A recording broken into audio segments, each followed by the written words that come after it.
Coming up on today's episode of Real Talk Rentals, we're going to walk through the terminology of property management and give you a glossary and definitions for all those words that you may not know what they mean.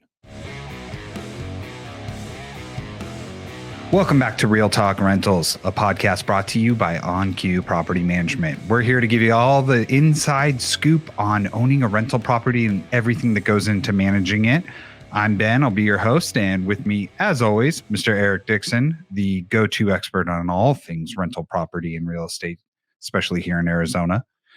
And in this episode, we're going to do something we probably should have done more towards the beginning.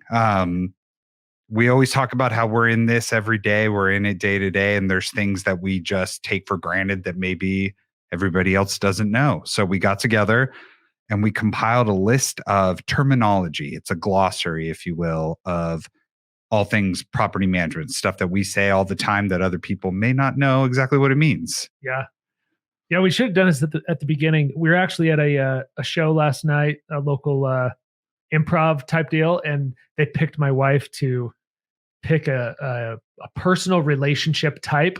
And she was like, landlord-tenant. and I was like, to us, that's just so normal, like landlord-tenant relationship, whatever. And I'm just like, that's kind of just like a household term. Yeah. Not many people talk about landlord-tenant relationships. Sure. She's like, discuss 5-day notices. Yes. And they're like, what? Like, she's been listening to the pod, man. Yeah. So no, this will be good. It's kind of, preparing for this, it's hilarious how like normal these terms are to us day to day. Yeah. And how some of the listeners are going to be like, yeah, you guys are weird. So, and full disclosure, some of these I didn't know for like my first year working here because, it wouldn't be in my department or whatever and be like, what are they always talking about over there? We faked it till we made it on some of exactly. For sure. All right. So let's start super high level and define property management. All right. So this is I would say that just kind of general, the daily oversight of, as a third party company, the daily oversight of all the finances, the rent collection, the marketing, the leasing, and the maintenance. If you hear too, within the real estate world in general, a lot of people call it PM too. Like they'll just, hey, send it to the PMs, and the real estate agents kind of are on their high horse. Like I was one, just did sales too. Property managers are kind of seen as that redheaded stepchild type term. And you're just like, no, man, property management is pretty awesome. It's actually just as or more important than the acquisition side. So realtors, they love an acronym. Oh yeah. You give them something, they're going to shorten it up every time. You say property management. How about PM? Yeah. All right. So next one, something we talk about all the time with our owners is market rate. All right. So the market rate, and you'll see this on pro formas or, projected analysis of a property. It's the anticipated rental rate. So the market rate isn't necessarily what the property's current lease rate is. It's the anticipated rate. If you were to get the full rate today, usually on a pro forma or an analysis, you'll say current rent and market rate are different. And it's like, hey, we're currently getting $1,200, but market is $14. Sure. You're not going to get $14 tomorrow when you buy the house, but maybe as you renew it or that tenant moves and you get another one. For a lot of people, I think this is to what they think of as it's like a Zestimate or whatever on Zillow. Totally. When you type it in there. The rent Zestimate. Yep. Yeah. And we're constantly telling our owners that doesn't mean you're going to get this rate. Yeah. This is it's an educated guess of like what the best case scenario is. Sure, they have a good algorithm in there, but so it doesn't take into account the condition and the backyard and different things. Yeah. All right. So next one, all the time you hear it, especially rentals, security deposit. So deposit, instead of the other side of the coin would be a fee. This would be a deposit by the resident or by the tenant, held by the property management company or the broker, or if you're self-managing, held by the landlord. Yeah. To cover, certain situations if they don't fulfill the lease or if they leave damages. Right. This is a relatively new one, at least to me for sure, but I know like at our company too. And that is a security deposit alternative. So that would be it's a solution in lieu of a standard security deposit. What I mean by a standard security deposit would be your refundable deposit. You'd pay it at the beginning. The property management company or the landlord holds it for the duration of the lease, take deductions as needed at the end, and refund the rest. A security deposit alternative has actually been very, very popular in multifamily for decades. It's been, Okay. hey, I want to move in. I don't quite have the deposit. I've got good enough credit and qualifications. I just don't have the cash. And so I'd rather pay a fee every month in lieu of that deposit. And it's not like adding up to be the deposit. It's literally a non-refundable fee that I am paying every month, so I don't have to pay that refundable deposit. And it's been very popular in the new build to rent communities, in the third-party property management sector like we're in, because they're getting cash strapped. And the reason is because they're moving out of a rental, and that property manager or landlord has their deposit tied up. And then they're applying for a new place, and they're like, wait, I'm going to have to pay another deposit. I haven't got my last deposit back yet. Yeah. Meanwhile, we have moving expenses, we have utility switchover, we have all this stuff. So it's been super successful, not just from like revenue and stuff. It's more successful from providing a solution where tenants don't have to write a multi-$1,000 check to move in anymore. All right. We did a whole episode on this one, but disposition, or as we call it, a dispo. A dispo. You want to save the extra couple syllables there. Yeah. So a disposition, it just details out the tenant's breakdown of charges that apply against their security deposit or what is owed upon move out. Easy. Yep. This is one I didn't know for a long time. Holding deposit. Yeah. So holding deposit, it's evolutionized as well. So this is, once you've applied on a property and you get approved, you have to pay some sort of deposit to hold it, right? It's like, hey, Ben, you were approved. Congratulations. You're moving in next month on the 1st, but that's in 20 days. We can't just say, hey, Ben, thanks. Just hang out and then we'll let you move in. You have to actually put some skin in the game and pay a non-refundable deposit that goes towards your move-in costs. So for us, once that holding deposit is paid, the landlord, our client, knows that, hey, that person's not going to walk away from that deposit. Or if they do, I'm going to keep it and they can move on. So it's just that money due after an application is processed and approved. All right. Next one, rent concessions. Rent concessions. So any discount or adjustment made. And I'll give an example that's a true life example. I had a property that had a washer dryer, and they moved in, and the day they moved in, they're like, hey, these aren't working, or one of them wasn't working or something. So rather than they said, hey, how about you don't fix it and just give me $25 a month concession each month, and I'll get my own or something. And I think the way it worked out is they're like, actually take both washer and dryer. I'll provide my own, but give me a $50 a month reduction or concession. Sure. And so it's really just like a negotiated discount or adjustment made. And usually you want to make sure it's a win-win. It was a win for the tenant. They actually proposed the idea, and it was a win for me because I didn't have to fork up, the repair cost or the replacement cost of the appliance. Sure. So that's a real life example. All right. Pet deposit and pet rent, kind of put these together because they go hand in hand. Yeah. So with a pet, again, the biggest differentiator is the deposit versus a fee. A pet rent is a fee. Pet deposit is a deposit. So a deposit is always refundable. A fee or a pet rent is non-refundable. And so it actually used to be, a decade ago when I was in the leasing game, the pet deposits were very popular. And it's like, yeah, I'll put $250 down. It's refundable if I leave the place in good shape. But the landlord didn't get the benefit of extra rent every month. And so it's kind of switched where there's less and less pet deposits and more pet fees. And it's one of those things, if you're a tenant that's there for 5 years, you're like, man, I wish I could have done a deposit. Right. It's a one-time refundable deal because pet rent for 5 years adds up. Sure. But on the other side of the coin, the landlord likes the pet rent. So yeah, it kind of just depends. Just know that both are an option. Typically, it's not an option to do both on one lease. Sure. They pay a pet deposit and pay pet rent. Yeah. There are instances where that's the case, but that's rare. It's funny. I mean, pets have become basically people in relationships, right? Totally. And people will be like, why do I have to pay for rent for this? And it's like, well, you call that your child, know, if it was a person, it would have to be on the lease, you would have had to do all those things. So, all right. Another very important one, Fair Housing Act. Yeah. So I wrote this one down word for word because you don't want to mess it up. The Fair Housing Act and fair housing in general is very important. Take it very serious. So the Fair Housing Act, it protects people from discrimination when they are renting or buying a home, getting a mortgage, seeking housing assistance, or engaging in other housing related activities. So it pertains to you if you own real estate. Yeah. Even if you own a primary residence, it pertains to you if you're ever going to rent it out, if you're going to do short-term, long-term, Right. or do anything. You're under certain federal guidelines with the Fair Housing Act. Yeah. And if you hire a property manager and you're doing something intentional or not, and they say, oh, that's actually against fair housing, you're not going to win that fight. Yeah. Don't be like, no, it's okay if we do that. Like, no. Yeah. And we use it as a way to educate. So, and I keep on saying these just happened, but literally yesterday, a property manager came in and we had a client that was concerned that an application got approved because of a qualification. And I was like, well, you can't decline them for that. If you were to decline them for that reason, specifically, then it's against the Fair Housing Act and we can't do business. Like if you're going to put your foot down to do that, we have to cancel immediately, give their money back. Like we have to tell them, sorry, we're not managing this property anymore.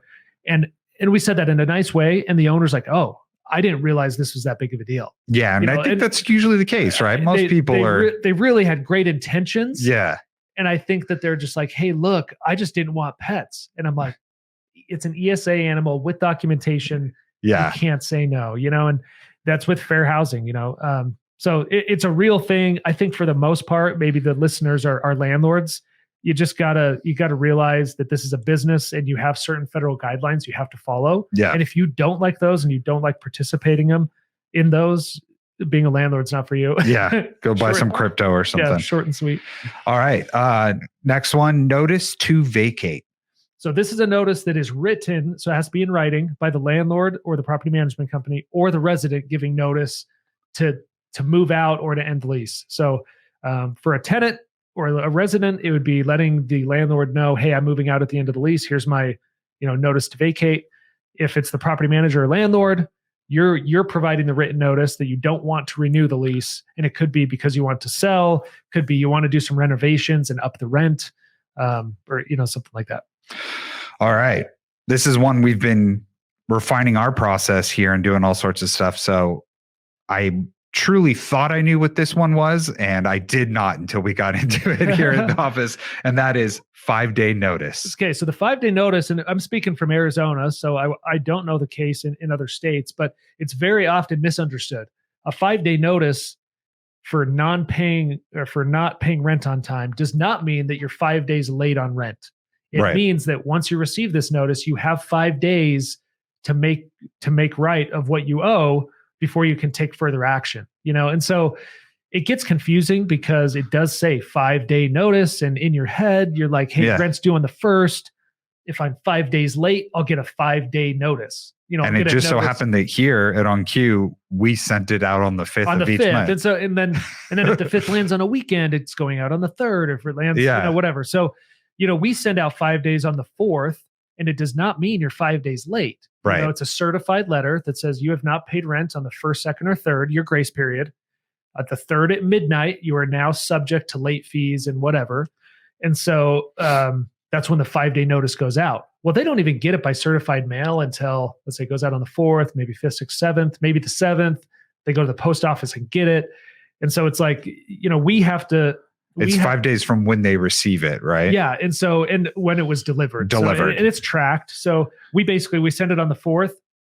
We have to give 5 days for delivery and 5 days to pay. So it's basically 10 days. Yeah. So we still can't send it to the attorney for an eviction until the 14th or 15th or 16th, depending on where the weekends lie. Right. So it's not like it's misunderstood in that it's not the 5 days, but it's also misunderstood that if you get that letter, it does not mean you're evicted. Right. It's like we get a couple calls that are, hey, I just got this notice. I'm so sorry this happened. It's like, hey, it's okay. You just may have a little late fee here and there, but it's not that. We're not trying to evict you. Yeah. It's just that we have to check this box that we made this notice and got it out so that if you don't follow through, that the landlord has recourse. All right. Speaking of recourse, we did a whole episode on this too. Eviction.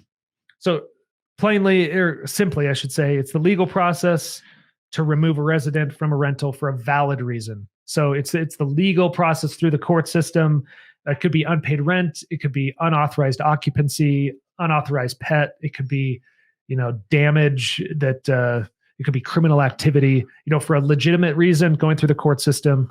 and evicting them. So we hate doing it. Yeah. It's a horrible thing, but it is a tool that protects the landlord that we do have to exercise on occasion.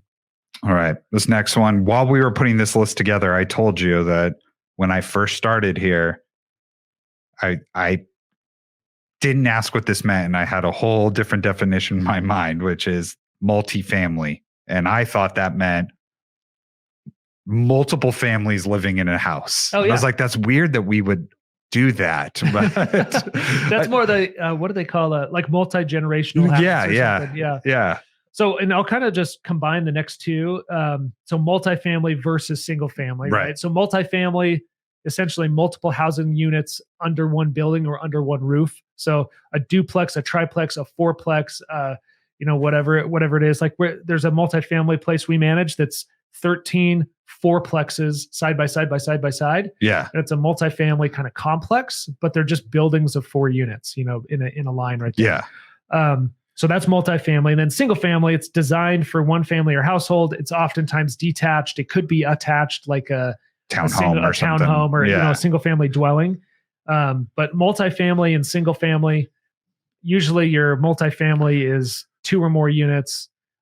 It's residential. This is more of an offshoot. Is residential if it's 4 units or less. You can get residential financing, and it's considered residential. If it's 5 units or more, it's commercial. Okay. It's kind of a side note. This one, shout out to your wife, Landlord Tenant Act. Oh, let's go. It was actually hilarious last night at Improv. They were doing a thing about non-payment of rent and shaming them and letting the whole complex know that they posted their 5-day notice on the door. And anyway, so we're able to do, you're able to have protections for the tenant and the landlord because of the federal or the state of Arizona Landlord and Tenant Act. They probably have very similar ones in every state. Yeah. But in Arizona, there's actually 2 that's kind of that most people don't know about. There's your standard rental housing one, and then there's your mobile home park one. And so interesting. They're a little different, not huge variances, but if you do own mobile homes in a mobile home park, there's a separate tenant landlord act that you need to become familiar with. But it pertains to just your standard rental housing, and it's how we govern what we're able to do. Yeah. All right. Guarantor. A guarantor, a person, organization, or thing that guarantees something. I had to look up, I couldn't put it in my own words. Yeah. So there's so many of these that we're like, I know what that is, but how do I write that down? I know. Yeah. I'm like, I'll just Google it, man. No, but in practice, day to day, a guarantor for us is on an application, and it happens one of 2 ways. Some people know right up front, I'm not going to get approved. So I'm going to have my mom, my dad, my sister, brother, whatever, co-sign with me. That's another term that's kind of like guarantor, a co-signer. And I'm going to have them apply with me. So we're going to check the applicant's credit and then their guarantor. The guarantor in practice doesn't live at the property. They're just guaranteeing the financial part of it. So we don't check the criminal background of a guarantor. We don't check, sex offender check, that sort of stuff. It's just financial and credit. Yeah. Because they're not living in the home. They're not in the vicinity. They're not going to the house. It could be somebody out of state. But it's their financial ability to make right if the 2 applicants or the 1 applicant that's applying doesn't get approved on their own. Yeah. You see this a lot with young people that it's like, their first place time renting. And they have no credit history, no rental history. Yep. And it's like, if I don't have somebody back me up on this, there's no way I'm going to get approved. No, totally. All right. Renter's insurance. So renter's insurance protects the personal property in a rented house. So in an instance like theft, somebody breaks the window in a house you're renting and they steal your laptop. The owner's insurance could cover the window, depending on their coverage, but they would not cover the tenant's laptop. $2,000 laptop is going to be covered by the renter's insurance, and they'd make a claim, pay deductible, and have coverage there. There's even circumstances like, if there's a fire and the house burns down, the owner's insurance will rebuild the house, but they're not going to replace all your contents. Yeah. And so it is your responsibility as the renter or tenant there to have renter's insurance. All right. This is one that I did not know for the longest time working here, and that is owner draw. Yeah, so it is interesting because we say it all the time, every day here, and we're like, oh yeah, send the owner a draw. Yeah. It's Or kinda, accounting will send out a message to the group, chat for the office and say, we're doing owner draws. Yeah. Don't bother us for Yeah. an hour. And like, it's what funny is that the brand new employees are just like, what's an owner? I'm not going to be draw? the one to ask. So everyone seems to know. Yeah. So the in the business world, it makes sense. You're taking a draw from the profits or a draw from dividends quarterly or whatever. As far as property management is concerned and the software we use for sending the owner the net income for the month, we're sending you a draw. And so going to the next one, kind of jumping ahead, is the opposite of that, is the contribution. So an owner contribution is the owner of the property contributing funds to the property manager to use for expenses. Yeah. And an owner draw is the net income that we send you every month. So, hopefully you have an owner draw every month and not an owner contribution every month. Yeah. If you're an owner contribution, that's me this month. I had to replace an AC yesterday. So it's not going to get a draw on that property this month, but we're going to have to contribute, do an owner contribution to cover the AC unit replacement this month. And then next month when rent comes in minus the management fee or whatever, my net income will be my draw. So it's really just the lingo is, again, that's why we're doing this. The property management lingo is an owner draw is sending the owner money. Owner contribution is sending the property manager money. Yeah. What really helped me was when we were doing this, you made the point that you have to think of the home as an investment, right? Oh, yeah. And then in the same way that if you had stock or, 401k and you wanted money from that, you'd be drawing from it. You would draw from it. Exactly. So it's the same thing. And it makes perfect sense when you think about it like that. But for the longest time, I just didn't want to be the guy asking in the chat. I'm like, I'm not making ads about owner draws, so I'm not going to worry about this right now. Just the marketing guy. Yeah. No, but your example is exactly it. We were talking about it. It's that stock that is paying dividends, and oftentimes, you have to treat your rental like an investment, and it's different because there are ways to mortgage and stuff. And with stocks, it's different, but in the same light, you're not depending on your stock going up in a dividend every month to live. And if you can treat your rental like that, it'll be all the better. So. All right. Last one, something we've been talking about a ton here in the office, and that is pocket listing. Yeah. So pocket listing, it's an off-market listing, sometimes not even marketed. It's and I'll give a couple examples. And this is where we draw a lot of our interest of investors coming to OnQ, is we have, thousands of properties we manage, and some of those owners want to sell, but they're either in the middle of a lease, so it's a hard property to market, and you don't want to bother the tenant. And sometimes you can't get full market rate if it's rented because the cash on cash return's bad or whatever. And so we'll talk to our real estate team and we'll just say, hey, Ben, for example, you have this property. If I could bring a buyer to you for $300,000, would you be interested? Oh, heck yeah, man. If you can bring me that buyer without marketing it.